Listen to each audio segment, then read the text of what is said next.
नमस्कार दोस्तों, स्वागत है एक नए वीडियो में। हम लोग एएलपी सीबीटी 2 के प्रैक्टिस सेट देख रहे हैं प्लेटफॉर्म बुक से और आज सेट नंबर 8 देखेंगे। तो आइए शुरू करते हैं पहले प्रश्न से। पहला प्रश्न कह रहा है कि एक ड्राइंग शीट की बाइंडिंग व फाइलिंग करने के लिए शीट के बाईं तरफ छोड़ा गया क्षेत्र किस लाइन द्वारा दिया जाता है। और इसका सही आंसर हो जाएगा ऑप्शन बी, बॉर्डर लाइन। क्या है? Border line. एक ड्राइंग शीट को बाइंडिंग व फाइलिंग करने के लिए शीट के बाईं तरफ छोड़ा गया क्षेत्र बॉर्डर लाइन द्वारा दिया जाता है। ड्राइंग शीट जो है A0 एवं A1 आकारों के न्यूनतम जो चौड़ाई होती है, क्या होती है? न्यूनतम चौड़ाई होती है 20 मिलीमीटर होती है। क्या है? 20 मिलीमीटर होती है। जबकि A2, A3, A4 के आकारों की न्यूनतम चौड़ाई है जो 10 मिलीमीटर होता है।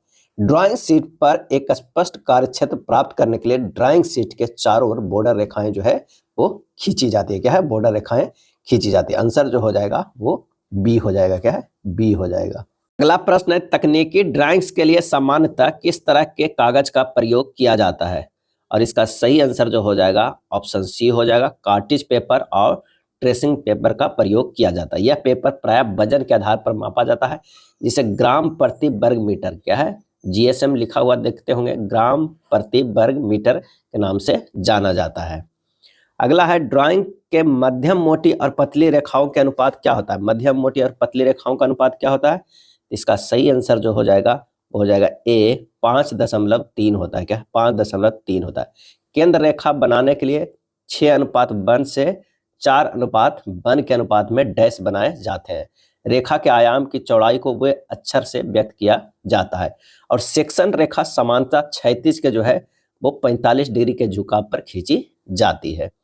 अगला है, निम्नलिखित प्रश्न में दिए गए विकल्पों में से संबंधित अक्षरों को चयन कीजिए। अब यहाँ देखिए, जेड से जो है वो क्या गया है, डी गया है, +4 किया गया है। आई से एम किया गया है, ये भी +4 किया गया है। और बी से जो है एफ किया गया है, +4 है। तो सी से अगर हम +4 करते हैं तो क्या हो जाएगा, जी हो जाएगा। और ओ से +4 करेंगे तो हमारा क्या हो जाएगा, एस हो जाएगा। आई एम से +4 करेंगे तो क्यू होगा। तो इसका आंसर जो हो जाएगा कौन सा, ऑप्शन डी होगा। निम्नलिखित प्रश्न में दिए गए विकल्पों में से संबंधित अक्षर युग्म का चयन कीजिए। यहाँ क्या है, वी से बी लिखा गया है और एफ से जी लिखा गया है, यानी यहाँ पर +1 लिखा गया है। अब देखिए, यू से यू लिखा गया है, WX यहाँ पर पहले ही हमारा जो है आंसर आ जाता है। अगला प्रश्न है कि निम्नलिखित अक्षर समूहों में से अक्षरों का कौन सा समूह क्रमबद्ध रूप से बाईं ओर से दाईं ओर रखे जाने पर नीचे दी गई श्रृंखला को पूरा करेगा। प्रश्न को अच्छा से पढ़िए। यहाँ देखने में क्या लग रहा है कि TUVW इस तरह का मैच कर रहा है, TUVW। तो अगर TU है तो यहाँ पर भी हो जाएगा, क्या है, भी हो जाएगा। TUVW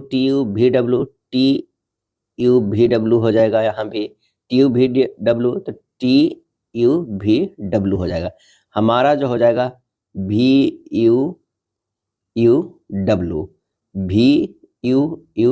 होगा। यहाँ इसमें जो है आंसर हो जाएगा कौन सा, डी। तो छठा के जो हमारा आ जाएगा वो डी आएगा। दी गई श्रृंखला में प्रश्न चिन्ह के स्थान पर क्या आना चाहिए। 13 से 18 गया है तो ये +5 किया गया है। क्या है, +5 किया गया। 18 से 28 +10, 28 से 43 +15 किया गया है। 43 से 63 जो है वो किया गया है, वो 20 किया गया है। क्या है, 20 किया गया है। तो 63 से हमारा क्या किया जाएगा, 25 किया जाएगा। तो अगर 63 अब +25 करेंगे तो आ जाएगा कितना, 88। आंसर हमारा जो हो जाएगा वो सी हो जाएगा। शब्द स्ट्रेंज के प्रत्येक अक्षर को अंग्रेजी वर्णमाला के क्रम के रूप में व्यवस्थित किया जाता है। इस प्रकार बने नए अक्षर समूह में बाएं से चौथे अक्षर और दाएं से दूसरे अक्षर के बीच अंग्रेजी वर्णमाला श्रृंखला में कितने अक्षर आएंगे। तो स्ट्रेंज को अगर हम अरेंज करेंगे अल्फाबेटिकली तो होगा क्या, AEGNRST होगा। इसमें से कह रहा है कि बाएं से चौथे, अगर बाएं से चौथे देखते हैं तो क्या आता है, N आता है। और दाएं से दूसरे जो आता है वो S आता है। N और S के बीच में कितना आंसर आता है, तो O है, P है, Q है, R है। 4 अक्षर आते हैं। क्या है, 4 अक्षर। तो आंसर हमारा कौन सा हो जाएगा, वो हो जाएगा A। क्या है, A हो जाएगा। किसी सरल मशीन में वेगानुपात का मान 40 है। यदि 25 किलोग्राम की शक्ति से 500 किलोग्राम भार उठाया जाता है तो यांत्रिक लाभ एवं मशीन की क्षमता क्या है, हमें ये बताना है। तो यांत्रिक लाभ बराबर होता है भार बाई आयास, क्या है, भार बाई आयास। भार कितना है 500 kg और आयास जो है वो 25 है, हो जाएगा हमारा क्या है, यांत्रिक लाभ जो है वो 20 हो जाएगा। क्षमता क्या है, एन जो है दक्षता क्या होगा, यांत्रिक लाभ वेग बसा वेग अनुपात, वेग अनुपात कितना है, तो वो है 40 गुना 100 बराबर ये हो जाएगा 50%, क्या है 50%। यानी आंसर हमारा जो हो जाएगा वो ए हो जाएगा, क्या है, ए होगा। अगला प्रश्न है कि मशीन के प्रयास द्वारा तय की गई दूरी तथा भार द्वारा तय की गई दूरी के अनुपात को कहते हैं, क्या कहते हैं, इसका सही आंसर जो हो जाएगा वो कहते हैं वेग अनुपात कहते हैं। वेग अनुपात बराबर जो होता है, वेग अनुपात का काफी इंपॉर्टेंट फार्मूला है। वेग अनुपात बराबर होता है आयास, क्या है, आयास या शक्ति द्वारा चालित दूरी, क्या है, आयास द्वारा या शक्ति द्वारा चलित दूरी बटा जो होता है भार या लोड द्वारा चलित दूरी होता है। यानी V इंटू आर बराबर होता है D1 बटा D2, क्या है, D1 बटा D2। नींबू निचोड़ने का यंत्र, क्रोबार, सुपारी कटर किस प्रकार के लीवर के उदाहरण है, और इसका सही आंसर हो जाएगा डी, केवल द्वितीय श्रेणी का, क्या है, केवल द्वितीय श्रेणी का। द्वितीय श्रेणी के उत्तोलक में मध्य में भार बिंदु लोड पॉइंट जो है वो स्थित होती है। द्वितीय श्रेणी के उत्तोलक को यांत्रिक लाभ जो है 1 से अधिक होता है। अगर इसका फिगर की बात किया जाए तो यहाँ पर जो ये होगा F होगा, यहाँ पर जो है वो यहाँ पर लोड होगा और यहाँ जो होगा वो E होगा, क्या है, E होगा। हमारा आंसर जो हो जाएगा वो D होगा। अगला है, एक 1200 किलोग्राम का ऑटोमोबाइल ढलान पर 150 मीटर चलने पर 30 मीटर ऊंचाई पर पहुंचता है। कार द्वारा लगाई गई स्थिति ऊर्जा जो है वो क्या है। ऑटोमोबाइल की ढलान पर 30 मीटर की ऊंचाई पर स्थिति ऊर्जा क्या है, पोटेंशियल एनर्जी, तो वो है mgh है। m कितना है 1200, g कितना है 9.8, h कितना है तो वो है 30। जब इसे गुना करेंगे तो हो जाएगा 3,52,800 जूल हो जाएगा। आंसर हमारा जो है वो ए होगा। कोई बल 10 ग्राम द्रव्यमान की वस्तु में 8 मीटर पर सेकेंड स्क्वायर का त्वरण उत्पन्न करता है और कोई दूसरा बल 20 ग्राम द्रव्यमान की वस्तु बी में 5 मीटर पर सेकेंड स्क्वायर के त्वरण उत्पन्न करता है तो क्या होगा। ए द्वारा बल एफ पर जो लगाया गया है, ए पर लगा बल एफ क्या होगा, ए पर जो बल लगा है एफ क्या होगा, यानी F1 तो होगा द्रव्यमान गुना त्वरण। द्रव्यमान जो है वो कितना है 10 ग्राम है, उसको केजी में बदलेंगे तो 10 के पावर -3 और त्वरण क्या है तो 8 है, ये हो जाएगा 0.08 न्यूटन हो जाएगा। अब बी पर लगा बल F2 क्या हो जाएगा, तो द्रव्यमान जो है 20 है गुना 10 के पावर -3, यहाँ त्वरण जो है वो 5 है, कितना हो जाएगा 0.1 न्यूटन है। अब इस प्रकार कौन ज्यादा है, तो F2 ग्रेटर देन F1 है, F2 ग्रेटर देन F1 है, यानी ए की अपेक्षा बी पर बड़ा बल लगा है, बी हमारा जो है सही हो जाएगा। किसी भी कण की रैखिक गति के लिए कार्य ऊर्जा प्रमेय किस पर आधारित है, और इसका सही आंसर हो जाएगा न्यूटन के गति के दूसरा नियम पे। किसी कण पर कार्य करने वाले सभी बलों द्वारा किया गया कार्य कण को गति ऊर्जा में परिवर्तित के बराबर होता है, और यह न्यूटन के दूसरे गति पे आधारित है, क्या है, दूसरे गति पे आधारित है।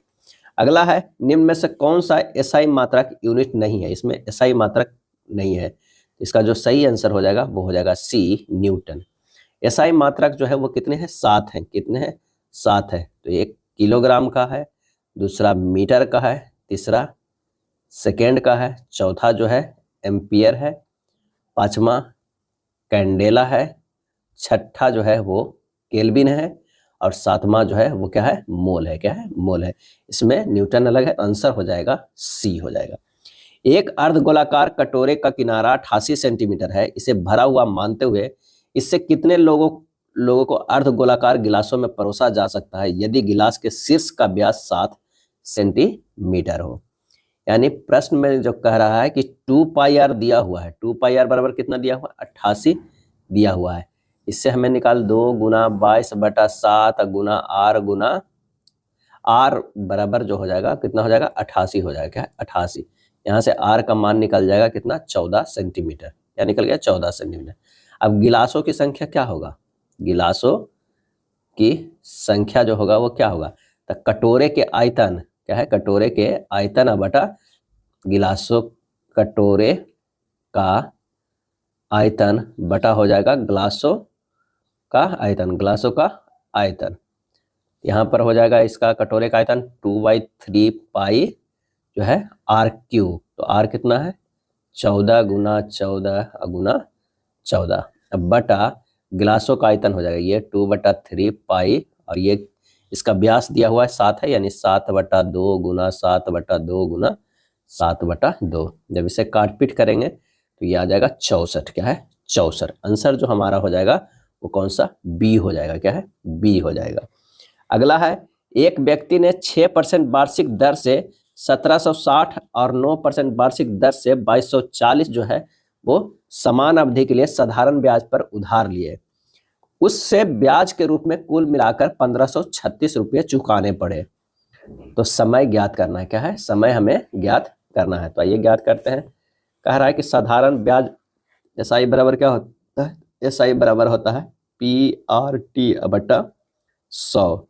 अब प्रश्न में 1760 गुना 6 गुना टी बटा 100 प्लस 2240 गुना 9 गुना टी बटा 100 बराबर कितना हो रहा है 1536। क्या हो रहा है 1536। अब जब इसे सोल्व करेंगे तो ये हो जाएगा 105 क्या है, ये हो जाएगा कितना 1056 टी प्लस 2016 टी बराबर 1536 इधर चला जाएगा। जब इसे हल करेंगे तो टी बराबर जो आएगा वो कितना आएगा, टी बराबर जो यहाँ पर आ रहा है टी बराबर वो आ जाएगा टी बराबर 5 वर्ष। क्या है टी वर्ष बराबर 5 वर्ष। आंसर जो हमारा हो जाएगा वो बी होगा। एक स्कूल के छात्र संख्या प्रत्येक एकांतर वर्ष में 15% बढ़ती है और घटती है। यदि वृद्धि की शुरुआत 2012 में हुई तो 2012 की तुलना में 2015 की शुरुआत में स्कूल की छात्र संख्या में खाली स्थान हुई है। अब कह रहा है 15%, तो 15% को लिख सकते हैं 3/20। अब 2013 की बात करते हैं तो अगर 20 था तो अब हो गया 23। क्या है 23। 2014 में अगर 20 था तो क्या हो गया 17। 2015 में जो है वो 20 था तो कितना हो जाएगा 23 हो जाएगा। क्या है 23 हो जाएगा, क्योंकि एक छात्र प्रत्येक एकांतर वर्ष में 15% बढ़ती है और घटती है। इसमें बढ़ने का हुआ, इसमें घटने का और फिर इसमें बढ़ने का। जब इसे करते हैं तो ये हो जा रहा है 8000 और इसे गुना करेंगे 8993। तो प्रतिशत वृद्धि, प्रतिशत जो वृद्धि हुई है क्या है वृद्धि हुई है, तो 8993 माइनस 8000 अब बटा कितना हो जाएगा 8000 गुना 100 हो जाएगा। जब इसे कैलकुलेट कीजिएगा तो ये आ जाएगा कितना 993 बटा 8000 गुना 100, ये लगभग 12.41% आएगा। और इससे क्या हो रहा है ये वृद्धि हो रहा है। क्या है वृद्धि, तो यहाँ देखिए 8000 से 8993 आ रहा है। तो आंसर हमारा जो हो जाएगा वो वृद्धि में होगा और वो बी आएगा। अगला प्रश्न है कि दो इनलेट पाइप पी और क्यू एक टैंक को अलग क्रमशः 10 घंटे और 12 घंटे में भर सकते हैं। एक आउटलेट पाइप आर है जो टैंक को 30 घंटे में पूरी तरह खाली कर सकता है। यदि सभी पाइप एक साथ खोले जाते हैं तो टैंक को पूरी तरह भरने में कितना समय लगेगा। यानी हमारे पास जो है 3 पाइप है पी क्यू आर है, एक 10 घंटा में भर रहा है, एक 12 घंटा में, लेकिन एक खाली जो कर रहा है वो 30 घंटा में कर रहा है। अगर इन तीनों के एलसीएम लेते हैं तो ये आता है 60। क्षमता की बात करते हैं तो इसकी क्षमता 6 हो जाएगा, इसकी क्षमता 5 हो जाएगा और इसकी क्षमता जो है वो 2 हो जाएगा। अब यहाँ पर क्या है P प्लस Q और ये एक माइनस R में होगा, तो कुल समय कितना हो गया 60/6 प्लस 5, ये -2 हो जाएगा क्योंकि ये खाली कर रहा है। तो ये हो जाएगा क्या है 60/9 होगा, 60/9 होगा, यानी 3 तिया के 9 और 20 तिया के 60, 20/3 यानी 6 घंटा 40 मिनट होगा। क्या होगा 6 घंटा 40 मिनट। क्या है 40 मिनट हो जाएगा। आंसर हमारा जो आ जाएगा वो डी आ जाएगा। क्या है डी आ जाएगा हमारा आंसर डी। अगला है 5 मानों का प्रसरण यानी वेरिएंस 36 है। क्या है 36 है। यदि प्रत्येक मान दुगना हो जाए तो मानक विचलन क्या होगा। अगर प्रत्येक मान दुगना होगा तो नया मानक विचलन भी होगा वो दुगना ही होगा। 6 गुना 2 बराबर 12। आंसर हमारा जो है वो 12 होगा।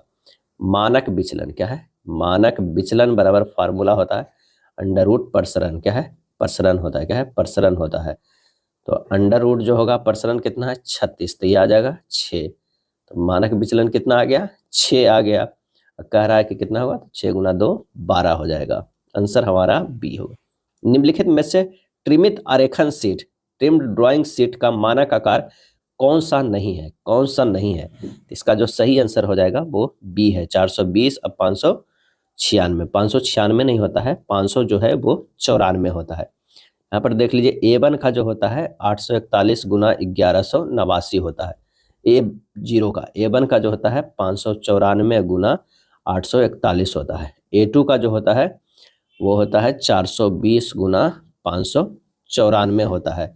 और बात किया जाए A3 का, तो A3 का होता है 297 गुना 420 होता है। A4 की अगर हम बात किया जाए तो 210 गुना कितना होता है 297। A5 की अगर हम बात किया जाए तो ये होता है 148 गुना 210 होता है। और A6 की बात किया जाए 105 गुना 148 होता है। हमारा आंसर जो हो जाएगा वो होगा कौन सा, बी होगा। क्या है, बी होगा। D2 ड्राइंग बोर्ड का क्या परिमाण है, D2 ड्राइंग बोर्ड का, और इसका सही आंसर जो हो जाएगा वो हो जाएगा 700 515 mm। 700 गुना 500 गुना 15 mm होता है। अगर D0 की बात करते हैं तो ये होता है 1500 गुना 1000 गुना 25 होता है। और D1 का क्या होता है कि ये बीच वाला 1000 होगा, फिर इससे 300 कम 700, और ये 25 जो है ये रह जाएगा। D2 का जो होगा वो कितना होगा 700 बीच वाला, और इससे जो है वो 200 कम होगा इस बार, और गुना 15, इसमें 25 25 2 चला, अब ये 15 रह जाएगा। बाकी जितने भी हमारे आएंगे वो सब 15 के टर्म में रहेंगे। D3 की बात किया जाए तो ये बीच वाला 500, इससे 200 कम जाएगा, 300 गुना 15। D4 की बात करें तो 300 हो जाएगा, 300, और उसके बाद 100 कम जाएगा, ये हो जाएगा 200 यहाँ पर होगा, और ये गुना 15 होगा। यानी हमारा जो आंसर हो जाएगा वो क्या हो जाएगा, बी हो जाएगा। क्या है, बी होगा। D3 में ध्यान दीजिएगा 500 गुना 350 होता है, और यहाँ जो है D4 जो है D4 हो जाएगा कितना, D4 जो हो जाएगा 350 गुना 250 गुना 15 होगा। ये ध्यान दीजिएगा, थोड़ा सा गलत हो गया था, यहाँ पर 350 होगा। अगला है इंजीनियरिंग उपकरण बॉक्स में बहुत से उपकरण होते हैं, उपकरण का नाम क्या है। फिगर में देखिए और बताइए कि कौन सा उपकरण है। तो आंसर जो हो जाएगा ये ए होगा, बड़ी प्रकार। क्या है, बड़ी प्रकार। यदि प्लस और माइनस को आपस में बदल दिया जाए, गुना और भाग को आपस में बदल दिया जाए, तो निम्नलिखित समीकरण में प्रश्न चिन्ह के स्थान पर क्या आएगा। तो जब इसे हम बदलेंगे तो हमारा क्या हो जाएगा, 8 गुना 512 भाग 64 माइनस 33 प्लस 95 से हल कीजिएगा। काफ़ी आसान है, बोर्ड मास से। तो इसका आंसर जो हो जाएगा 126। क्या है, 126 बी हो जाएगा। एक निश्चित कूट भाषा दिया हुआ है, उपरोक्त के आधार पर यह ब्लड रिलेशन का प्रश्न है, इसे बनाना होगा। P इंटू क्यू है। क्या है, P इंटू क्यू है, यानी P जो है Q का भाई है। क्या है, भाई है। Q भाग R है, यानी Q जो है R की माँ है, माँ है। R माइनस S जो है R S की पत्नी है। क्या है, पत्नी है। S प्लस T जो है S T का बेटा है। क्या है, बेटा है। यहाँ से जब निकालते हैं तो ये हो जा रहा है, P जो है वो क्या है, भाई है किसका, Q का। क्या है, Q का। और Q जो है वो माँ है किसका, R का। R जो है वो पत्नी है, और S जो है वो पति है। क्या है, S पति है। और S जो है वो पुत्र है किसका, T का। क्या है, पुत्र जो है S जो है T का बेटा है। अब इससे स्पष्ट निकालना है R का T से संबंध, T से संबंध जो है वो R का निकालना है। तो आंसर जो हमारा हो जाएगा, R जो है वो T का बहू होगा, क्योंकि S जो है वो बेटा है और इसकी पत्नी क्या होगा, बहू होगा। यानी आंसर हो जाएगा बेटे की पत्नी बी। 25 का जो है वो पी होगा। एक निश्चित कूट भाषा में यरनेट को इतना लिखा जाता है, टैनर को इतना लिखा जाता है, उसी कूट भाषा में यू को जो है वो कैसे लिखा जाएगा। तो यहाँ पर ई सिमिलर है, ई से हटा देते हैं। आर सिमिलर है, एन सिमिलर है, टी सिमिलर है। ई सिमिलर है, आर सिमिलर है, और क्या सिमिलर है, तो ये टी सिमिलर है, और एन भी सिमिलर है। तो बच गया, यहाँ से भी सिमिलर हटा दीजिए, 2 यहाँ पर है, यहाँ पर 5 है, यहाँ पर 3 रह जा रहा है, 7 एक है, यहाँ पर जो है 5 7 1 सिमिलर है और 2 भी सिमिलर, तो यहाँ बच गया 4। तो यू का जो बच गया है वो 4 बच गया। आंसर हमारा हो जाएगा डी। अंग्रेजी वर्णमाला क्रम के आधार पर मास्टर को इस तरह निश्चित प्रकार से संबंधित है, उसी प्रकार रोज को इससे संबंधित है। समान तर्क का अनुसरण करते हुए प्लीज निम्नलिखित में से किससे संबंधित है। तो आइए देखते हैं मास्टर का। अगर मास्टर है, यहां पर लिखा हुआ है क्या है, OAIHWJ। अब एम का जो है, एम का अपोजिट करते हैं तो एन आता है, ए का अपोजिट जेड होता है, एस का जो अपोजिट होता है वो एच होता है, टी का अपोजिट जो है जी होता है, ई का अपोजिट भी होता है, आर का अपोजिट आई होता है। और यहाँ जो है एन से ओ गया है ये +1 है, जेड से गया है +1, एच से आई +1, जी से एच, भी से आई डब्ल्यू, आई से जे, यानी सब में +1 किया गया। यानी एक बार हमें क्या करना है, विपरीत करना है, उसके बाद उसमें +1 जोड़ना है। तो इसी तरह अगर हम प्लीज को देखते हैं तो पी का विपरीत होगा के, एल का विपरीत ओ, ई का विपरीत भी, ए का विपरीत जेड, एस का विपरीत एच, ई का विपरीत बी है। इसमें से +1 जोड़िएगा तो एल होगा, इसमें +1 जोड़िएगा तो पी, डब्ल्यू, ए, आई और ये डब्ल्यू। आंसर हमारा जो आ जाएगा वो कौन सा आएगा, तो वो आएगा बी। क्या है, बी आएगा। नीचे 4 पद दिए गए हैं जिनमें से 3 किसी प्रकार समान है और एक जो है वो भिन्न है। उस पद को चुनिए जो हमारा भिन्न है। टी से भी गया है, क्या है, टी से भी गया है, +2 किया गया है, और भी से डी गया है, यहाँ +8 किया गया है। एल से एन जो है +2 है, और एन से भी जो है वो +8 है। एफ से एच जो है +2 है, और एस से पी गया है, ये भी +8 है। तो हमें लास्ट वाला के चेक करने की जरूरत नहीं है, तीनों में एक समान है। चौथा तो निश्चित है कि वो भिन्न होगा। आंसर हो जाएगा डी। 2 गेंदों की एक ही ऊंचाई से 1 सेकेंड के अंतराल पर गिराया जाता है। यदि गुरुत्वीय जनित त्वरण जो है वो 10 मीटर पर सेकंड हो तो पहली गेंद के गिरने के 3 सेकंड बाद दोनों में जो है वो कितनी दूरी होगी, ये हमें दिखाना है। अब प्रत्येक गेंद 1 सेकंड के अंतर पर गिरता है। पहले गेंद के 3 सेकंड बाद, अर्थात पहला गेंद 3 सेकंड तथा दूसरा गेंद 3 सेकंड में दूरी तय करती है। तो 90 सेकंड में दूरी तय जो फार्मूला है, SN+1 बराबर जो होगा U+G/2 × 2n - 1।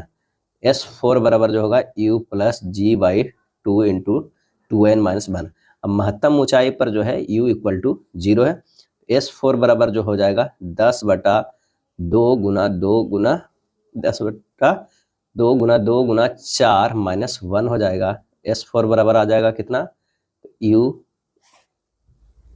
5 और 4 दूनी 8 में से 1 गया, हो गया 7, यानी गुना 7 बराबर कितना हो जाएगा, 35 मीटर। अगर S3 की बात करते हैं तो होगा U+G/2 × 2n - 1।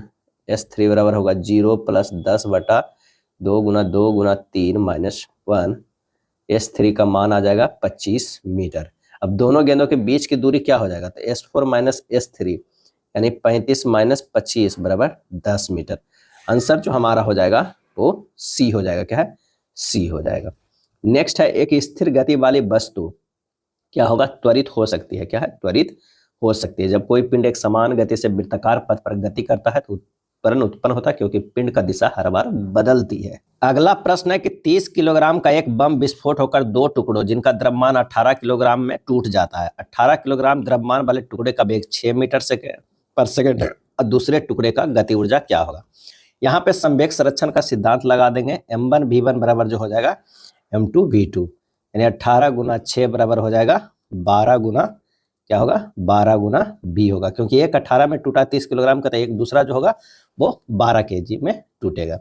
तो v बराबर यहाँ पर हो जाएगा 18 × 6/12 यानी 9 मीटर पर सेकंड है। लेकिन कह रहा कि दूसरे टुकड़े की गति ऊर्जा क्या हो जाएगा, तो k बराबर जो हो जाएगा ½ mv², यानी ½ × 12 × 9 के स्क्वायर, यानी ½ × 12 × 9 9 81, ये हो जाएगा 486 जूल हो जाएगा। कितना, 486 जूल। आंसर जो हमारा होगा वो बी होगा।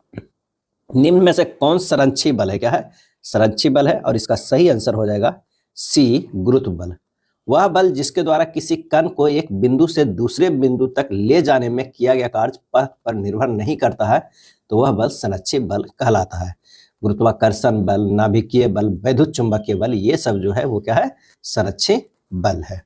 अगला है विरामावस्था में एक इलेक्ट्रॉन का आवेश E व मात्रा m है, इसे 3 वोल्ट के विभवांतर से शून्य से त्वरित किया जाता है, इलेक्ट्रॉनों की अंतिम गति ऊर्जा होगी। कार्य और ऊर्जा सिद्धांत यहाँ लगाएंगे तो किया गया कार्य बराबर गति ऊर्जा में वृद्धि, यानी W बराबर जो होगा हाफ mv², और W बराबर एक होता है QV। ये इक्वेशन 1 हो गया, ये इक्वेशन 2 हो गया। 1 और 2 से W बराबर जो होगा हाफ mv² बराबर QV।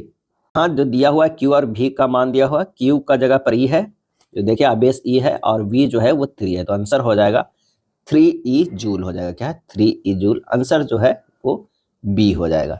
यदि समान बल को दुगना कर दिया जाए तो घर्षण का गुणांक होगा, क्या है, घर्षण का गुणांक होगा, तो इसका आंसर हो जाएगा A, अपरिवर्तित रहेगा। समान बल को 2 गुना कर देने पर घर्षण गुणांक अपरिवर्तित रहेगा, क्योंकि F जो है प्रोपोर्शनल टू R होता है।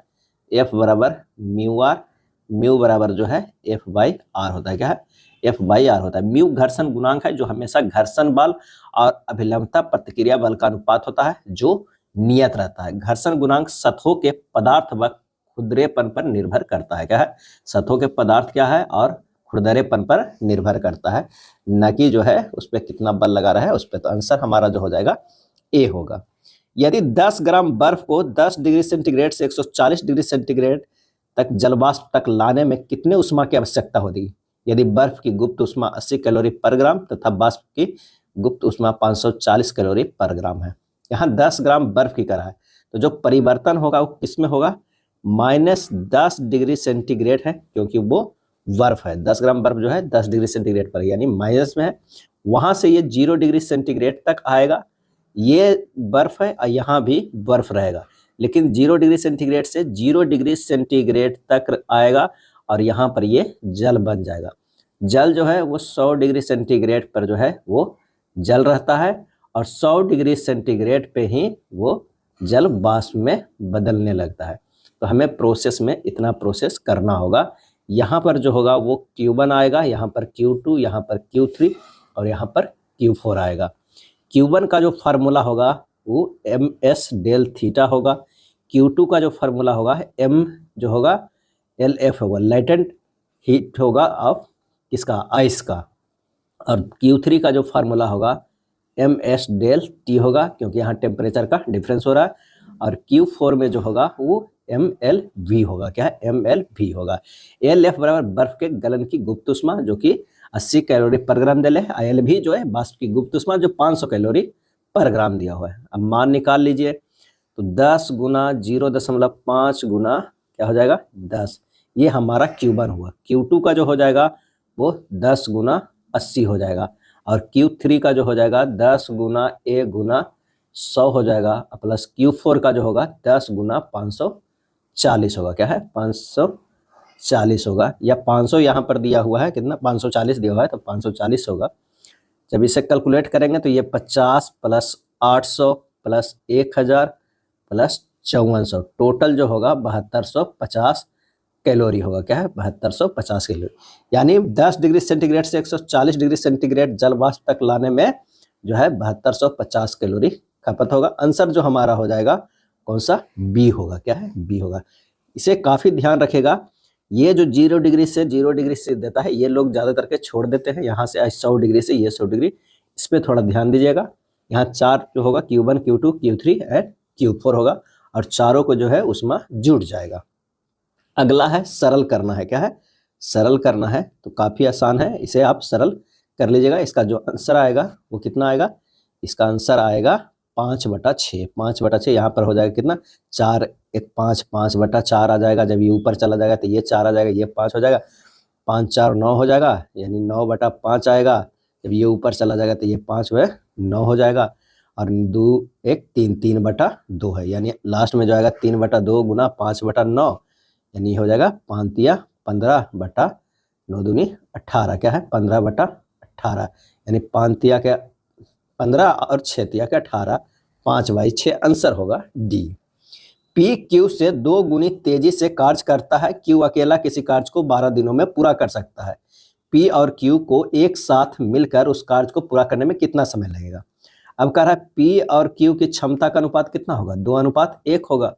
अब कुल कार्य कितना हो जाएगा, तो पी अकेला उस कार्य को 12 दिनों में करता है, तो क्षमता 12 जो है दिन है और एक उसकी क्षमता है, तो 12 कार्य ही टोटल होगा। अब पी और क्यू दोनों मिल के कर रहा है, तो 12/2 + 1 यानी दोनों, एक का क्षमता एक का 1 है, यानी मिलके कर रहा है, तो 12/3 यानी 4 दिन। आंसर जो हमारा हो जाएगा कितना, 4 डेज होगा। आंसर क्या होगा, 4 डेज होगा।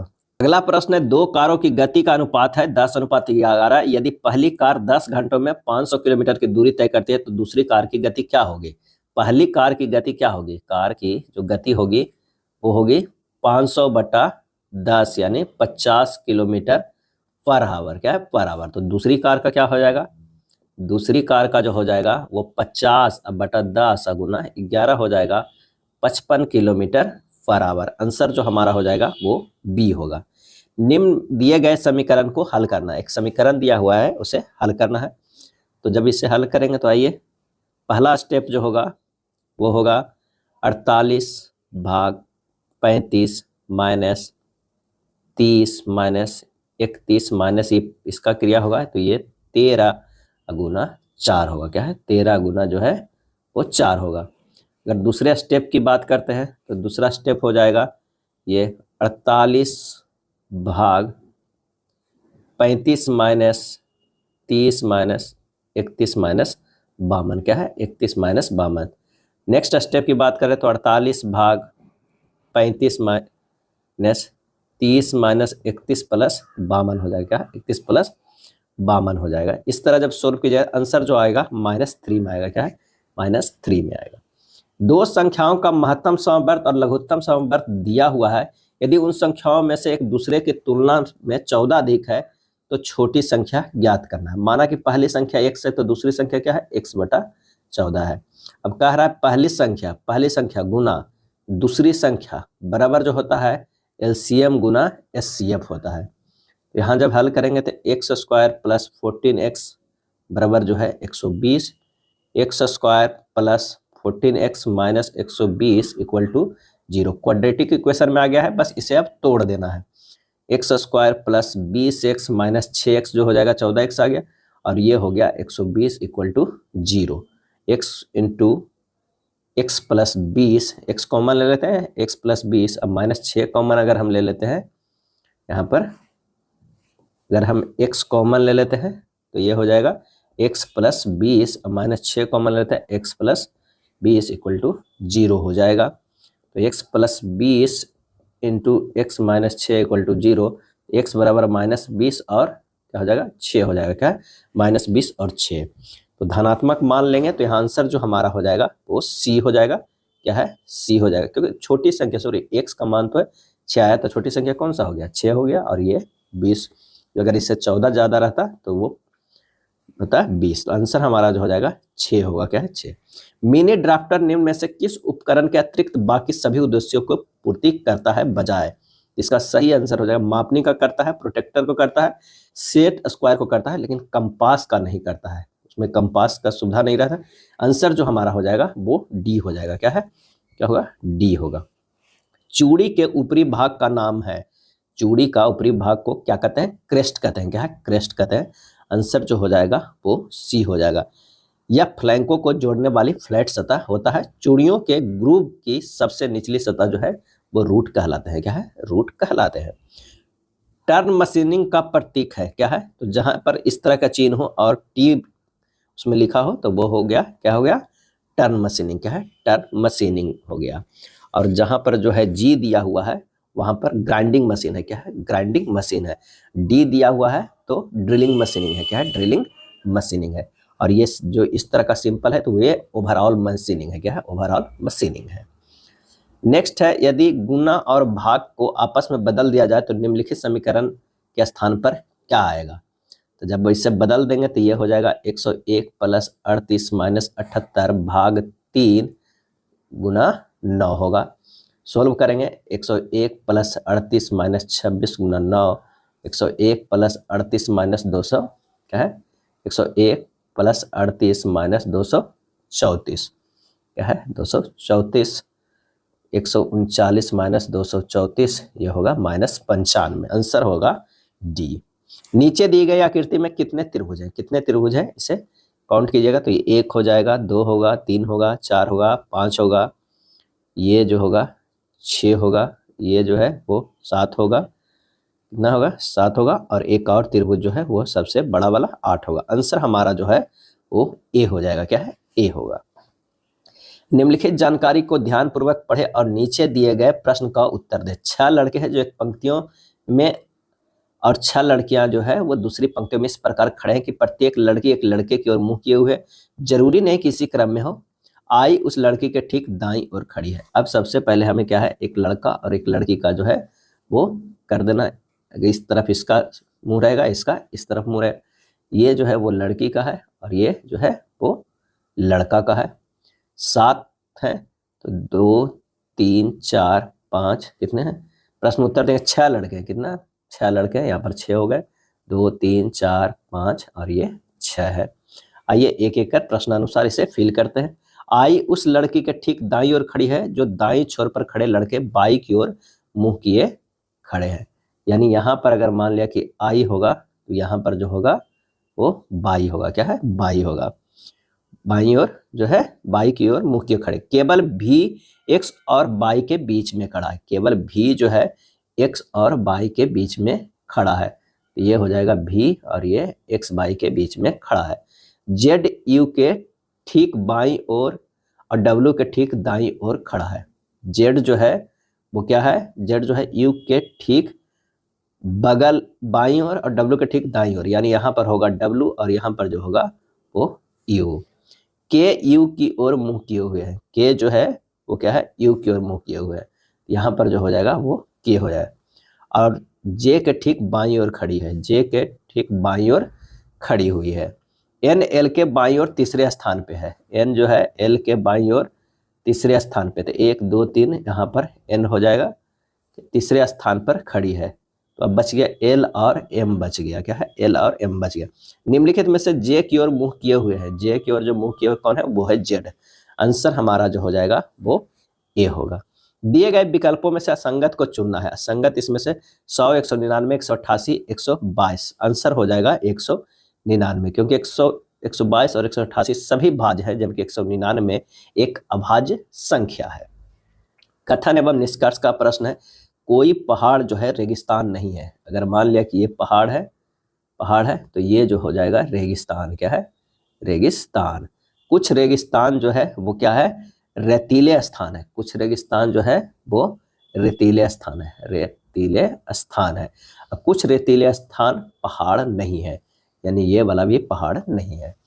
कुछ रेगिस्तान जो है वो पहाड़ नहीं है, कुछ रेगिस्तान जो है वो पहाड़ नहीं है, बिल्कुल सही है, कुछ रेगिस्तान पहाड़ नहीं है। कुछ रेतीले स्थान पहाड़ है, कुछ रेतीले स्थान पहाड़ है, ये भी गलत है, ऊपर वाला सही है। आंसर जो हो रहा है वो ए है, केवल निष्कर्ष 1 जो है वो अनुसरण करता है। ठोस पदार्थ का उपयोग कर थर्मामीटर प्रायः नहीं बनाए जाते हैं, क्योंकि प्रति डिग्री ताप परिवर्तन में ठोस की लंबाई में बहुत कम परिवर्तन होता है, इसलिए इसे नहीं किया जाता है। तापमान मापने के लिए थर्मामीटर का प्रयोग किया जाता है और थर्मामीटर में पारा प्रायः भरा जाता है, यानी Hg भरा जाता है। और क्यों भरा जाता है, क्योंकि यह उष्मा का अच्छा संवाहक होता है, यह अपारदर्शी और चमकदार होता है, यह कमरे के तापमान पर धातु होते हुए भी द्रव अवस्था में रहता है और यह कांच में चिपकता नहीं है। इंपॉर्टेंट ये है। कोई तैराक ऊपर से पानी में कूदने से पूर्व अपने शरीर को सिकोड़ लेता है, जिससे कि क्या हो जाएगा, जड़त्व आघूर्ण जो है वो घट जाता है, क्या है जड़त्व आघूर्ण जो है वो घट जाता है। किसी तैराक के ऊपर से कूदने की कुल कोणीय संवेग जो है वो संरक्षित रहता है, कुल कोणीय संवेग संरक्षित रहता है। जड़त्व आघूर्ण को तैराक घटाएगा तभी उसका कोणीय वेग जो है वो बढ़ेगा। जी का अधिकतम मान क्या होगा, जी का मान अधिकतम होता है कहाँ पे, तो आंसर हो जाएगा पृथ्वी की सतह पर होता है, क्या है पृथ्वी की सतह पर। अगर मान लिया कि ये पृथ्वी है तो इसकी सतह पर जो है वो जी का मान जो है महत्तम होता है, क्या है महत्तम होता है। पृथ्वी के ऊपर जाने पर, अगर ऊपर जा रहा है तो घटता है, क्या है ऊपर जाने पर घटता है, और नीचे भी जाएगा तब भी जो है वो घटता है, क्या है घटता है। अगला है प्रकृति में किस बल का अस्तित्व प्रत्येक स्थान पर है, किस बल का, और इसका सही आंसर हो जाएगा वो है गुरुत्वाकर्षण बल का। क्या है, गुरुत्वाकर्षण बल का। और यह आकर्षण जो है प्रकृति का है, क्या है, प्रकृति का है। और F बराबर जो होता है वो Gm1m2 बाई आर स्क्वायर होता है, आर स्क्वायर होता है। किसी प्लावन करने वाली वस्तु का गुरुत्व केंद्र एवं वस्तु का उत्प्लावन केंद्र वस्तु के अस्थायी संतुलन में क्या होता है, तो ये हो जाएगा हमेशा समान होता है, नहीं, हमेशा जो है समान नहीं होता है। हमेशा समान ऊर्ध्वाधर रेखा पर स्थित होता है, यह हमेशा समान ऊर्ध्वाधर रेखा पर स्थित नहीं होता है, यानी 1 और 2 दोनों जो है वो सही नहीं है। किसी वस्तु के प्लावन के लिए 3 प्रमुख नियम है। वस्तु का घनत्व द्रव के घनत्व से कम या बराबर हो, जब वस्तु अस्थायी संतुलन में तैरती है तो वस्तु का भार विस्थापित द्रव के भार के बराबर होता है, और तीसरा वस्तु का गुरुत्व केंद्र एवं विस्थापित द्रव का गुरुत्व केंद्र एक ही ऊर्ध्वाधर रेखा पर होनी चाहिए। अगला है 25 ओम का एक लैंप एक बैटरी के टर्मिनलों के बीच संयोजित है। लैंप द्वारा प्रति सेकंड 100 जूल ऊष्मा उत्पन्न होती है। लैंप के टर्मिनलों के बीच विभवांतर ज्ञात कीजिए। आर जो दिया हुआ है 25 ओम दिया हुआ है, एच जो दिया हुआ है 100 जूल, और टी जो दिया हुआ है 1 सेकेंड। तो एच बराबर जो होता है v square by r into t होता है। मान रख दीजिए यहाँ पर, एच का जो मान हो जाएगा वो कितना हो जाएगा, ये हो जाएगा 100 बराबर वी स्क्वायर बटा 25 गुना 1, तो वी स्क्वायर बराबर 2500, तो वी बराबर जो आता है 50 वोल्ट। क्या है, 50 वोल्ट। आंसर जो हमारा होगा वो डी होगा। क्या है, डी होगा। प्रत्येक 1/6 ओम वाले 7 प्रतिरोधों का उपयोग करके बनाए गए परिपथ का न्यूनतम प्रतिरोध जो हमें ज्ञात करना है। यानी जो है क्या कह रहे हैं, परिपथ का 7 प्रतिरोध है, उपयोग करके परिपथ का न्यूनतम प्रतिरोध ज्ञात करना है। 1/r इक्विवेलेंट बराबर होता है कितना, ये होता है 1/r1 plus 1/r2 plus 1/r3, क्योंकि न्यूनतम प्रतिरोध बनाने के लिए आपको हमेशा पैरेलल में लगाना होगा। क्या है, पैरेलल में, क्योंकि सीरीज में जो है रेसिस्टेंस जुड़ जाता है, पैरेलल में जो है वो कम जाता है, न्यूनतम आता है।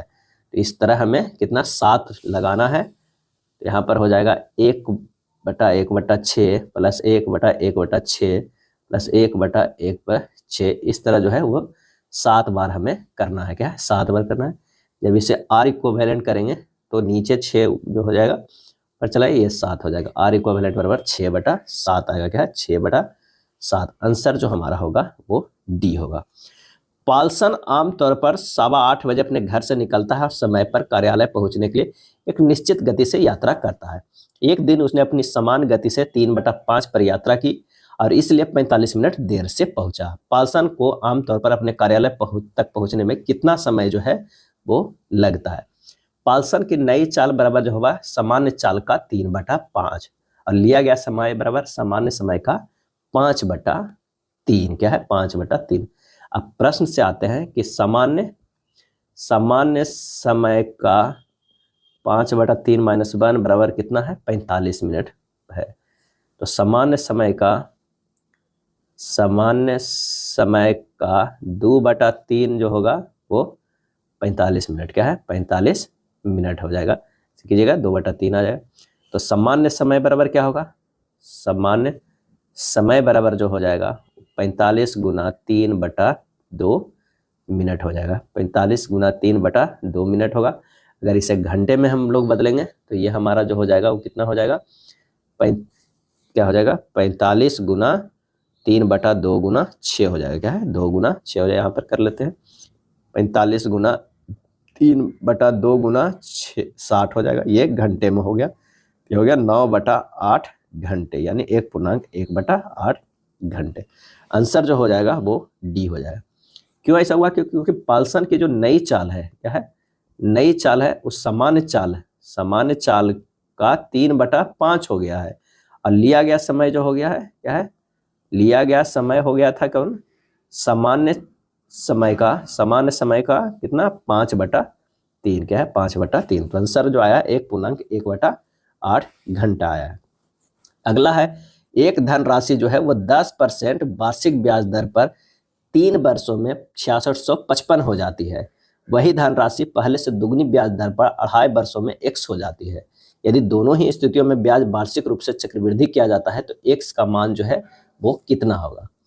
प्रश्न में कह रहा है P × 100 + 10 अब बटा 100 के होल क्यूब अब बटा p इंटू 100 प्लस 20/100 इंटू 20/2 गुना 100 बराबर 6655/x। इसे डायरेक्टली कर दिया क्योंकि ये 2.5 वर्षों के लिए, तो पहले ये 2 वर्ष का, उसके बाद एक जो है हाफ जो है वो होगा। तो यहाँ से जब इसे सोल्व करेंगे तो 11/10 के होल क्यूब बटा ये हो जाएगा 12/10 के स्क्वायर गुना कितना हो जाएगा 11/10 बराबर आ जाएगा 6655/x। यानी ये हो जाएगा 11 गुना 11/12 गुना 12 बराबर 6655/x। x का मान निकालिएगा तो ये हो जाएगा 7920। क्या है 7920, आंसर हो जाएगा डी। अगला प्रश्न है कि सुमित एक वस्तु को एक निश्चित मूल्य पर बेचता है, यदि वह उसे उसके विक्रय मूल्य के 4/5 भाग पर बेचता है तो उसे 10% की हानि होती है। यदि वह उसे उसके वास्तविक विक्रय मूल्य के 95% मूल्य पर बेचता है तो उसका लाभ प्रतिशत कितना होता। माना कि निश्चित विक्रय मूल्य कितना है 100 है, तो नया विक्रय मूल्य जो होगा, नया विक्रय मूल्य कितना होगा 4/5 गुना 100 बराबर कितना हो गया 80। क्रय मूल्य कितना हो जाएगा तो 80 गुना 100/100 माइनस 10 यानी हो जाएगा 80 गुना 100/90 यानी 800/9। क्या है 800 बटा जो हो जाएगा ये 9 हो जाएगा। अब वास्तविक विक्रय मूल्य का 95% यानी 95 हो जाएगा, तो लाभ यहाँ से निकल जाएगा, लाभ बराबर 95 माइनस 800/9 हो जाएगा। तो ये हो जाएगा 855 माइनस 800/9 बराबर 55/9। ये जो हो गया लाभ हो गया, तो लाभ परसेंटेज बराबर हमारा जो हो जाएगा 55/9 कितना में 800/9 में गुना 100। इसे सोल्व कीजिएगा तो ये आ जाएगा 55/8% आ जाएगा, यानी ये हो जाएगा 6.7/8%। क्या है 6.7/8%। आंसर हो जाएगा ऑप्शन बी हो जाएगा। क्या है ऑप्शन जो है ये बी हो गया। प्रश्न है कि x और y एक साथ मिलकर एक काम को 8 दिनों में पूरा कर सकते हैं। यदि अकेले x उसी काम को 40 दिनों में पूरा कर सकता है, तो यदि y अकेले काम करे तो वह उस काम को कितने दिनों में पूरा करेगा। तो y द्वारा अकेले काम पूरा करने में लगा समय डायरेक्ट निकाल सकते हैं। 8 गुना 40/40 माइनस 8 हो जाएगा 8 गुना 40/32 यानी ये आ जाएगा 10 दिन। क्या है 10 दिन। आंसर हमारा हो जाएगा बी। खेलों में भारत द्वारा जीते गए स्वर्ण पदकों और रजत पदकों की कुल संख्या 85 है। भारत द्वारा जीते गए रजत पदकों की संख्या और स्वर्ण पदकों की संख्या के बीच निम्नलिखित में से कौन सा अनुपात नहीं हो सकता है। क्या है कौन सा अनुपात नहीं हो सकता है। तो यहाँ हमें ये देखना है कि कौन सा नहीं हो सकता है। तो जो दोनों के जोड़कर डिवाइड हो जा रहा है तो वो अनुपात हो सकता है। यानी अगर 3 2 5, अगर 5 को 85 17 5 85 है। अगर 12 और 13 को जोड़ेंगे तो 25 आ जाएगा। 25 85 से डिवाइड नहीं होगा, ये नहीं हो रहा है। 9 8 के देखते हैं तो 17 17 भी हो जा रहा है 5 में, तो ये हो जा रहा है। 12 5 17 ये भी हो रहा है। यानी हमारा जो नहीं हो सकता है वो बी हो सकता है, क्योंकि ये पूर्ण विभाज्य नहीं है। पाइप फिटिंग का चिन्ह क्या है। पाइप फिटिंग का जो है वो चिन्ह क्या है, तो वो है ए क्रॉस। क्या है क्रॉस। अगर ये है तो इसको हम क्या कहते हैं क्रॉस। अगर एल्बो की बात रहती तो इस तरह का उड़ा हुआ रहता है, यहाँ पर इस तरह ये एल्बो का संकेत होता है।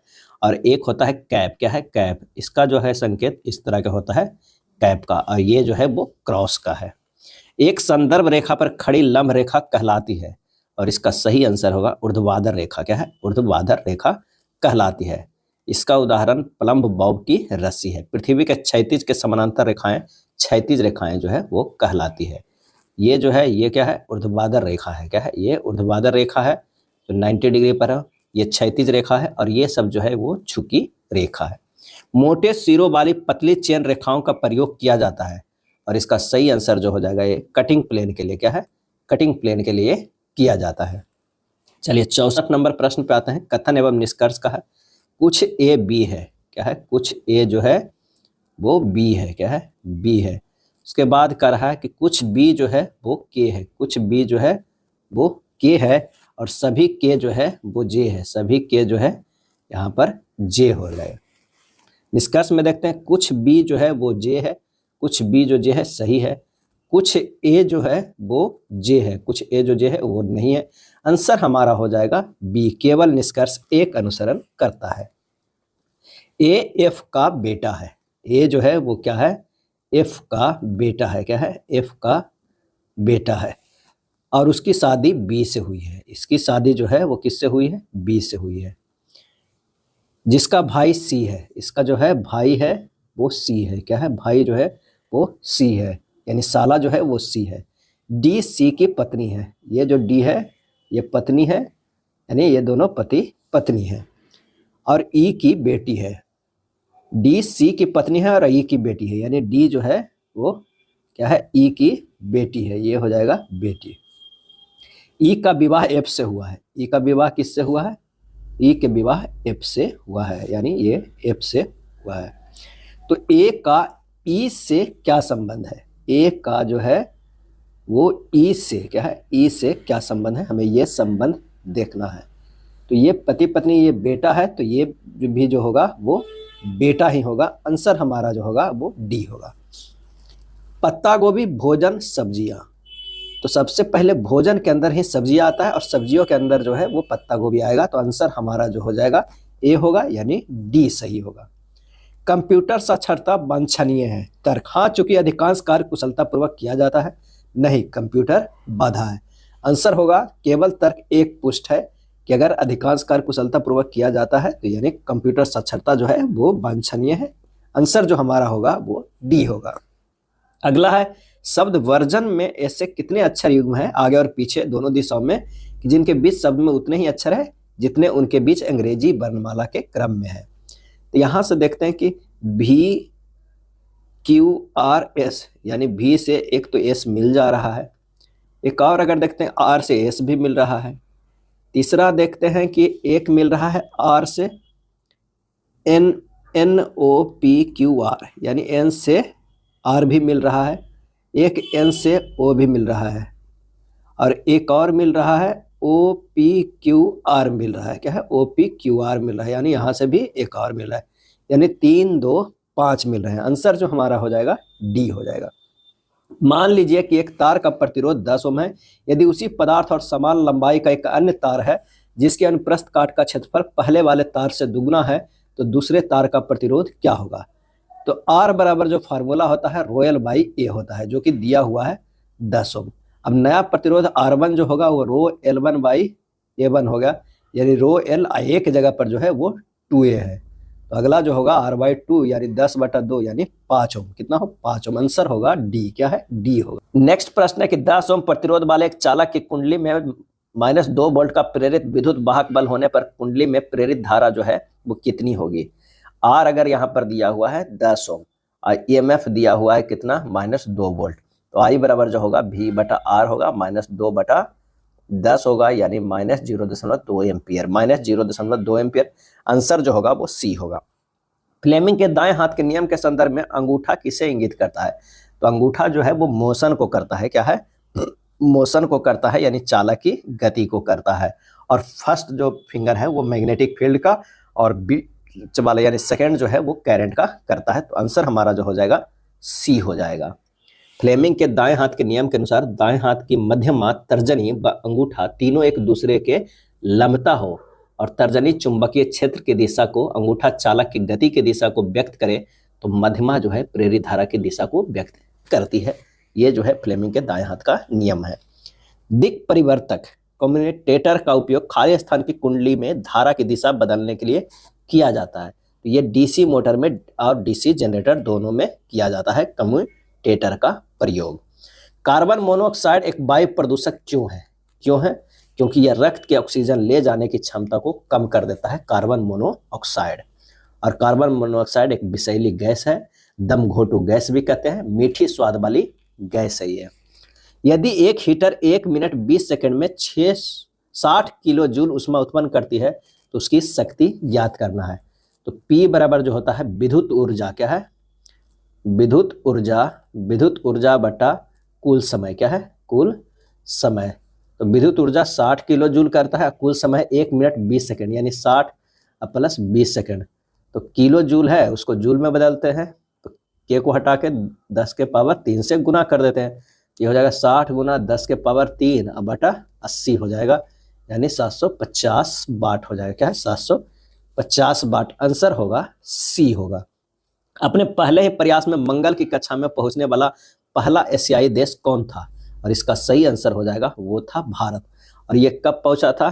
तो 5 नवंबर 2013 को।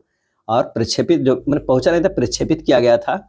और किस यान से किया गया था? तो PSLV C-25 से किया गया था। क्या?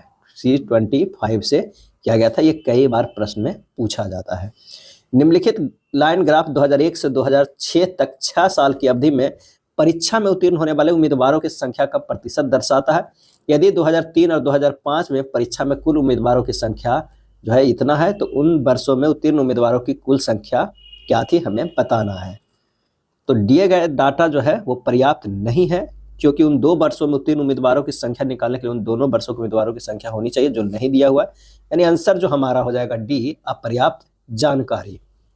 अगला है, यदि साइन 23 डिग्री बराबर a/b है, तो सेक 23 डिग्री माइनस साइन 67 डिग्री का मान जो है क्या होगा?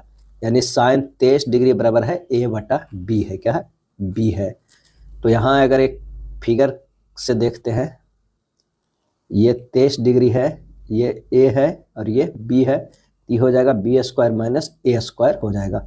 और ये जो हो जाएगा वो 67 डिग्री और ये जो है वो 90 डिग्री है। तो सेक 23 डिग्री माइनस साइन 67 डिग्री को लिख सकते हैं 1/cos 23 degree minus cos 23 degree लिख सकते हैं। क्या? 23 डिग्री लिख सकते हैं। ये होगा a/b के स्क्वायर। 1/cos 23 डिग्री को ये भी लिख सकते हैं। क्या है? तो ये 1 माइनस cos स्क्वायर 23 डिग्री बटा क्या है? cos 23 डिग्री, यानी ये हो जाएगा कितना? साइन स्क्वायर 23 डिग्री बटा कॉस जो है 23 डिग्री। क्या है? Cos 23 degree. Sine square 23 degree बटा कॉस 23 डिग्री से लिखे 1/cos 23 degree minus cos 23 degree को कर दिए हैं गुना। ये हो गया है क्या है कि 1 माइनस cos स्क्वायर 23 डिग्री बटा cos 23 डिग्री। जब यहाँ पर मान रखते हैं साइन स्क्वायर 23 डिग्री, तो a/b के स्क्वायर अब बटा ये हो जाएगा cos 23 डिग्री के √b² माइनस a² बटा b। इसे कैलकुलेट करते हैं a²/b² गुना b बटा ये हो जाएगा √b² माइनस a²। यानी ये सोल्व करके कितना आ जाएगा? a² बटा b √b² minus a²। Option कौन सा है? तो ये ऑप्शन जो है वो b है। क्या है? b जो है ऑप्शन है। अगला प्रश्न है कि किसी त्रिभुज में समकोण बनाने वाली 2 भुजाएं क्रमशः 3 सेंटीमीटर और 4 सेंटीमीटर, ये 3 सेंटीमीटर का है और ये 4 सेंटीमीटर का है, और ये इससे मिल गया। ये समकोण जो है वो 90 डिग्री, अगर ये ए है, ये बी है, सी है, तो इस त्रिभुज के परिवृत्त का क्षेत्रफल क्या होगा? यानी इस त्रिभुज का जो है वो परिवृत्त का क्षेत्रफल क्या होगा? तो जो ये त्रिभुज बनता है, इसका जो सेंटर होता है यहाँ पर होता है बी का। तो सबसे पहले ए और सी निकालना है। तो ए सी बराबर जो हो जाएगा कितना हो जाएगा? √3 के स्क्वायर प्लस 4 के स्क्वायर, ये हो जाएगा 5 के बराबर। परिवृत्त की त्रिज्या क्या होता है? बीच में होता है, यानी AC बटा 2 होता है। ये 5 निकल गया बटा 2 हो गया। अब कह रहा है परिवृत्त का क्षेत्रफल क्या होगा? तो पाई r स्क्वायर होगा, पाई इंटू 5 बटा 2 के स्क्वायर, यानी 25 बटा 4 गुना पाई, यानी 6.25 पाई सेंटीमीटर स्क्वायर डी हो जाएगा। 6 वर्ष पहले ए और बी की आयु का अनुपात जो है वो 7:5 था। अब से 4 वर्ष बाद उनकी आयु का अनुपात 11:9 होगा। वर्तमान में ए की आयु जो है वो कितनी है?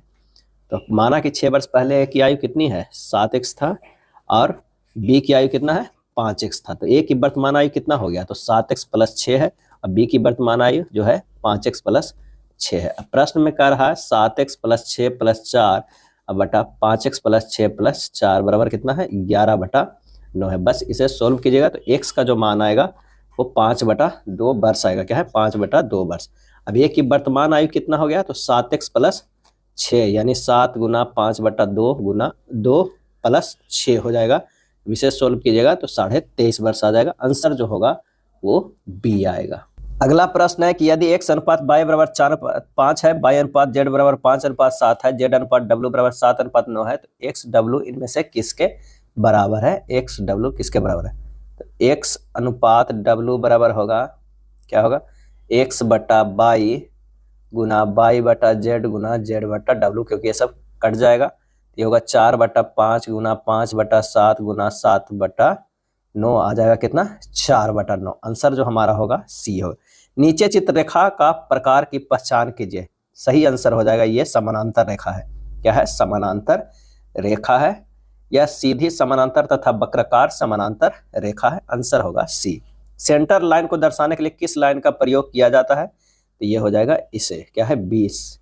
ऑप्शन बी में जो है वो सेंटर लाइन को दर्शाने के लिए किया जाता है। ऑब्जेक्ट लाइन जो होता है वो डार्क होता है पूरा, हिडन लाइन जो होता है हल्का हल्का इस तरह किया जाता है।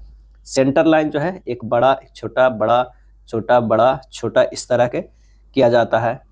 और शॉर्ट ब्रेक लाइन जो है वो इस तरह का किया जाता है। अगला है एचपी से झुकी रेखा का अनुरेख प्राप्त होता है। एचपी से झुकी रेखा का अनुरेख प्राप्त जो होता है वो होता है एचटी। क्या होता है? एचटी होता है। आंसर जो हमारा हो जाएगा वो ए हो जाएगा। क्या है? ए होगा। कथन एवं निष्कर्ष पे आते हैं। कुछ छात्र लिखित परीक्षाओं में अच्छा प्रदर्शन नहीं कर पाने के बावजूद कॉलेज ए में दाखिले के लिए मेरिट लिस्ट में ऊंची रैंक पर है। निष्कर्ष, लिखित परीक्षा में अच्छा प्रदर्शन करने वाले अभ्यर्थी कभी भी कॉलेज ए में प्रवेश हेतु मेरिट लिस्ट में नहीं आ पाते हैं। कॉलेज ए में प्रवेश हेतु लिखित परीक्षाओं के अतिरिक्त अन्य मापदंडों पर भी विचार किया जाता है। और इसका सही आंसर जो हो रहा है वो लग रहा है कि ये वाला सही है, ये गलत है। तो केवल निष्कर्ष 2 जो है वो निहित हो सकती है। अगला है विकल्पों में दी गई कौन सी धारणा निम्न कथनों में निहित है? सभी विस्फोट ध्वनि है। अगर मान लिया कि ये विस्फोट है, विस्फोट है, सभी विस्फोट जो है वो क्या है? ध्वनि है। ये हो जाएगा ध्वनि। क्या है? ध्वनि हो जाएगा। और उसके बाद कह रहा है कि कुछ बम विशेष कर ध्वनि है। कुछ बम जो है ये हो जाएगा बम। क्या है? बम। कुछ प्रकाश बम है परंतु ध्वनि नहीं है। कुछ प्रकाश जो है वो क्या है? बम तो है लेकिन ध्वनि नहीं है। यहाँ से कुछ विस्फोट जो है वो प्रकाश है, ये गलत है। कुछ ध्वनियाँ जो है केवल बम है, केवल बम है, ये भी ये सही है। कुछ बम जो है वो विस्फोट है, कुछ बम जो है वो विस्फोट है, ये गलत है। सभी ध्वनियाँ जो है वो विस्फोट है, सभी ध्वनियाँ भी है, ये भी गलत है। आंसर हमारा जो है वो बी सही हो जाएगा। 625 और 5 में क्या रिलेशन है? तो अगर हम 5 के क्यू करके 5 से गुना कर देंगे तो ये 125 गुना 5 625 आ रहा है। चलिए अगला देखते हैं कि कौन सा है। 25 60 और 8 में, 25 60 और 8 में 8 के क्यू अब गुना 5 कर देंगे तब आ रहा है, क्योंकि ये 512 गुना 5 ये हो जा रहा है 2560। ये 5000 कैसे आएगा? अगर हम 10 को गुना करते हैं, क्योंकि इधर तो 5 गुना होगा ही, तो ये भागा दे दी तो 1000 आ जाएगा। और 1000 किसका क्यू है? तो 10 के क्यू है, यानी 10 के क्यू गुना 5 ये हो जाएगा 5000। आंसर जो हमारा होगा वो डी होगा। क्या है? डी होगा। अगला प्रश्न है कि विकल्प को चयन करें अक्षरों को निरूपित करता है जिन्हें नीचे दिए गए रिक्त स्थानों में बाएं से दाएं क्रमिक रूप से रखे जाने पर अक्षर श्रृंखला पूर्ण होगा। इसका जो सही आंसर हो जाएगा वो बी होगा। काफी आसान है, बस इसे आपको रख के चेक कर लेना है कि किस तरह का ये सीरीज बन रहा है। यहाँ BRUI का ये इस तरह का सीरीज बनेगा, फिर TLP के बनेगा, फिर BRUI का बनेगा, फिर TLP का बनेगा, BRUI का बनेगा, TLP के बनेगा, BRUI का बनेगा, फिर इधर आगे रहता तो इसका बनता। आंसर हमारा हो जाएगा बी होगा। चलिए पैरेट को इस तरह लिखा गया है। यहाँ पर देखिए पी को तो डायरेक्ट पी ही लिखा गया है, लेकिन ए से +19 किया गया है। ए से जो है +19 किया गया है, टी लिखा गया है। आर को डायरेक्ट लिखा गया है। उसके बाद जो एक और आर को है वो -7 किया गया है। क्या है? -7 किया गया है। ओ को डायरेक्ट लिखा गया है और टी को क्या किया गया है? फिर से -7 किया गया है। यानी एक बार +19 का है और उसके बाद 2 बार -7 और -7 है, लेकिन तब है जब एक एक अक्षर को छोड़ के। चलिए अब सीधे सीधे आप इस चलाते हैं इसका RELISH का, तो ये आर तो रह जाएगा। इससे जो है +19 करेंगे तो x हो जाएगा। एल को डायरेक्ट लिखेंगे, आई को -7 करेंगे तो बी होगा, एस को डायरेक्ट लिखेंगे, एच को -7 करेंगे तो ये हो जाएगा। आंसर हो जाएगा ए, यानी कौन सा होगा? सी होगा। आंसर हमारा सी होगा। अगला है कौन सा उपकरण विद्युत संकेतों को ध्वनि में परिवर्तित करता है? तो इसका सही आंसर जो होगा लाउड स्पीकर। क्या है? Loud speaker. कंप्यूटर में Yosemite, Mavericks, Mountain Lion, Snow Leopard, Tiger, Panther, Jaguar, Puma और चीता किसे संदर्भित करता है? और इसका सही आंसर होगा मैक OS X के संस में। आंसर हो जाएगा कौन सा? ए होगा। लुप्त प्राय या दुर्लभ प्रजातियों की सुरक्षा एवं संरक्षण के लिए उन्हें किनके प्राकृतिक निवास से किसी दूसरे व्यवस्था क्षेत्रों में ले जाने को जो है वो कहा जाता है? और इसका सही आंसर हो जाएगा एक्स सीटू संरक्षण। क्या है? एक्स सीटू संरक्षण कहा जाता है। अगला है डिब्रू साइखोवा, नामेरी और ओरांग नेशनल पार्क, ये सभी किस राज्य में स्थित है? और इसका सही आंसर हो जाएगा ये सारे जो है वो असम में है। क्या है? असम में है। एक विंडोज कीबोर्ड का कौन सा बटन चल रहे प्रोग्राम की सहायता यानी पृष्ठ को खोलता है? और इसका सही आंसर होगा F1। क्या है? F1 जो है ये पृष्ठ को खोलता है। वेब पेज खाली स्थान का उपयोग करके बनाए जाते हैं, और इसका सही जवाब जो हो जाएगा वो है HTML। क्या है? HTML। और ब्राउजर के एड्रेस बार में URL पता दर्ज करके वेब पेज तक पहुंचा जा सकता है। अगला है, एक बड़ी इमारत में 40 वाट के 10 बल्ब, 100 वाट के 5 बल्ब, 80 वाट के 5 पंखे तथा 1 किलोवाट का एक हीटर लगा है। विद्युत मेंस की वोल्टता जो है 220 वोल्ट है। इमारत के मेंस की फ्यूज की न्यूनतम सामर्थ्य क्या होगा? तो सबसे पहले यहाँ से P निकालना होगा। तो 15 गुना 40 प्लस 5 गुना 100 प्लस 5 गुना 80 प्लस 1 गुना 100। क्या है? 1 गुना 100 हो जाए। 1 किलो वाट का जो है वो लगा हुआ है, तो 1 गुना जो है 1000 हो जाएगा। क्या है? 1000 हो जाएगा। तो यहाँ पर हो जाएगा कितना? 600 प्लस 500 प्लस 400 प्लस 1000, टोटल कितना हो गया? 2500 वाट है। क्या है? 2500 वाट। अब भी जो है यहाँ पर क्या है? 220। यहाँ से आई निकल जाएगा, P बटा भी 2500 बटा 220, ये आ जाएगा 11.36 एम्पियर। यानी 12 एम्पियर का जो है फ्यूज का न्यूनतम सामर्थ्य होना चाहिए। आंसर हो जाएगा डी। यदि x+1 और x+2 ax³ plus 3x² plus bx के गुणनखंड है, तो a और b का हमें मान ज्ञात करना है। क्या है? मान ज्ञात करना है। तो आइए इसे सोल्व करते हैं। बहुपद gx का गुणनखंड जो है x+1 और x+2 है, तो x+1 = 0, तो x बराबर -1। px बराबर जो हो जाएगा x³ plus 3x² plus bx, जहां px बराबर जो है वो 0, तो p-1 रखते हैं। a-1 के होल क्यूब प्लस 3-1 के स्क्वायर प्लस b-1 = 0। यहाँ से जब मान निकालेंगे तो ये हो जाएगा कितना? a प्लस बी बराबर 3। a प्लस बी बराबर 3। दूसरा निकालना है कितना? x+2 = 0, यानी x बराबर जो है वो -2 रखिए। क्या है? -2 रखिए। तो ये हो जाएगा a-2 के होल क्यूब प्लस 3-2 के स्क्वायर प्लस b-2 = 0। यहाँ से निकल जाएगा 4a प्लस बी बराबर 6। क्या है? 4a प्लस बी बराबर 6। जब दोनों को हल करेंगे, a प्लस बी बराबर 3, अब 4a प्लस बी बराबर 6 हल करेंगे, तो यहाँ से आ जाएगा a बराबर 1, a बराबर 1 आ जाएगा, तो b बराबर जो हमारा आ जाएगा वो कितना आ जाएगा? 2 आ जाएगा। आंसर हो जाएगा कौन सा? तो ये हो जाएगा डी। क्या है? डी हो जाएगा। 99 नंबर प्रश्न है कि यदि 7 + 2√5 बटा 11 + 3√5 बराबर इतना है, तो निम्नलिखित में से जो है कौन सा विकल्प सही होगा? कौन सा विकल्प जो है वो सही होगा? तो यहाँ 7 + 2√5 बटा 11 + 3√5, इसको ऊपर नीचे गुना कर दीजिए। 11 - 3√5 बटा 11 - 3√5 से, तो ये हो जाएगा 77 - 21√5 प्लस 22√5 - 30 बटा नीचे हो जाएगा 121। 121 - 45 कितना आ गया? ये 47 प्लस √5 बटा 76 आ गया। इसे तोड़ देते हैं। 47 बटा 76 प्लस √5 बटा 76 बराबर कितना दिया हुआ? a प्लस बी √5। तो √5 हो गया, a के जगह पर हो गया कितना? a के जगह पर हुआ 47 बटा 76। 47 बटा 76, b के जगह पर 1 बटा 76। आंसर कौन सा हो जा रहा है? a आ जा रहा है। क्या है? a आ जा रहा है।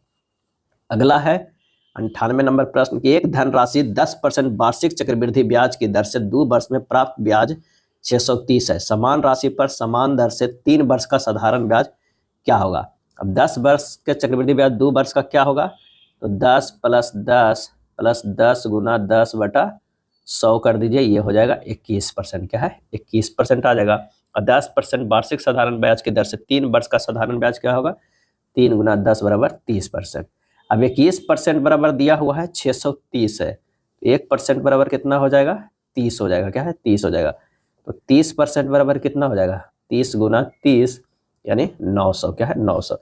आंसर हमारा जो हो जाएगा वो सी हो जाएगा। 8 से बड़े और 59 से छोटे पूर्णांकों के बीच आने वाले अभाज्य संख्याओं का योग क्या होगा? 8 से बड़ा कौन कौन है?